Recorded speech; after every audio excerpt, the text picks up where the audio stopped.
The Guardian's, I think, at the forefront of experimenting with what we call open journalism, which is combining the best of what we can do as a traditional news organisation with the power of what the readers can do. It's fantastic to have something like GuardianWitness, which is a user-generated tool. It's an app, allows people to send stories to us, send pictures, send images, send video, and allows them to contribute to our stories. GuardianWitness is much more than just a set of tools. GuardianWitness is also a philosophy. It is the philosophy that no matter how specialized we are as journalists, that there is always someone who knows more on that topic.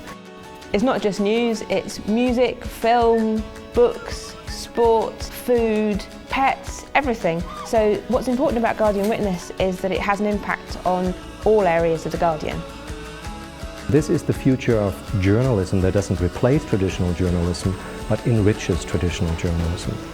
It's really interesting for an organisation like ours to think about how we negotiate that relationship with the people formerly known as the audience, and how can we harness some of that creative skill and be a platform for it, and this seems a brilliant way of doing that. When there were protests in Turkey, anti-government protests in Turkey last year, there was a blackout on Turkish media. So we had all this content that we could put straight into our live blogs, and people were coming to us again after again, day after day, telling their story of what was happening in Gezi Park and Taksim Square. And it really enabled us to see that story from people who were actually on the ground. There was an assignment that was all around how people are dealing with cancer that have, acted as an enabler for niche communities to come together and get mutual support from each other and greater understand the world in which they are living in at that particular time. We launched, I think, on the day of Lady Thatcher's funeral, and all the coverage in London was around, the pomp and the circumstance and the crowds along the Strand. And then Witness users started sending in pictures from around the country which told a very different story of empty town squares where there were these giant screens. And it's sometimes a good corrective to be reminded that things look differently elsewhere. There was this one moment, I think it was during a demonstration in Catalan, on Catalan National Day in September, when one of our colleagues asked for contributions of that massive demonstration, and what came back were 4,500 photos and videos. Every day the paper uses a weather picture from a reader, and it's proved to be a huge success, and the quality is great. We set a challenge for people to create short animated films, and that was just leapt upon.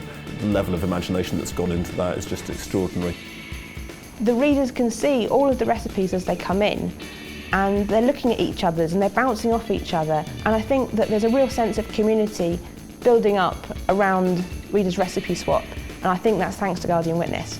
The galleries have done really well. People really love it. They love to see how furry is your hamster. They love to see how noisy is your dog and how wet is your pet running across a beach.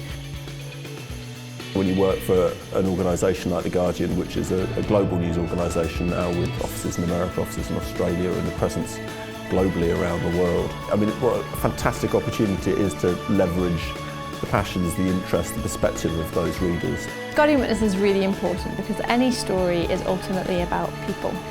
And GuardianWitness gives us a way in which we can understand how these stories that we write affect the people that we're writing about. It gives us a much better approximation of what the whole picture is behind a story.